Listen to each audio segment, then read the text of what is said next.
If things had gone to plan for Adrian Leijer, he wouldn't be lapping up Melbourne's balmy autumn. Instead, he'd be over in England, battling through the cold and wet. Not that he's complaining. There's no place like home, as they say.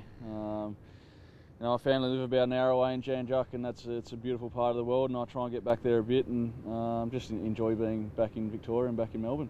Back in 2007, Leijer signed a 3-year contract with Premier League club Fulham and moved to London, hoping to crack one of the world's strongest football competitions. The first season I loved it, and I did quite well there, and they were happy with me. And in the off-season I had the Olympics, and things didn't really work out for me there. And upon returning, I could just tell that, I don't know if opinions had changed or my chances of getting a game had changed. As a result, he was loaned out to Championship club Norwich early last year.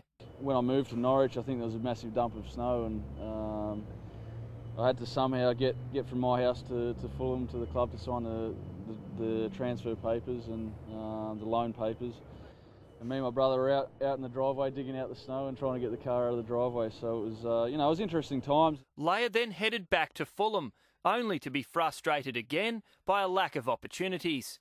Having failed to make a first-team appearance in his 2 years at Craven Cottage, he decided last August it was time for home. Ernie always said to me, stick with it, and it'll work out. And I think then came a time, I think Muskie got injured, and the Victory defence was a bit thin, and I suppose we always kept in touch, and I think we both sort of mentioned it to each other, really. Melbourne Victory's shortage of defenders meant he was thrown into action against North Queensland just hours after stepping off the plane.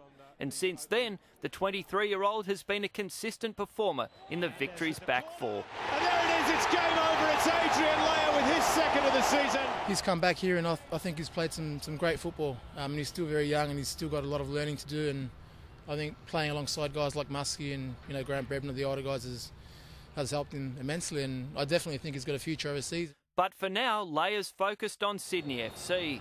While he gave away a penalty in Melbourne's narrow semi-final win, he's confident Saturday night's grand final will cap what's been a rollercoaster season. This season I've really enjoyed it, and we're in finals at the moment, and the goal is to win a trophy, and if that happened, it'd be the icing on the cake. And after being part of the Victory's all-conquering team back in 2007, those memories will serve as inspiration. Probably the best day of my life, and great memories from that day. But I think if we could do it again, it'd probably be more special, because I've had 2 or 3 tough years, and to hopefully get back to the top in Australian football is something I'd love to do. Adam McNicol, World Football News.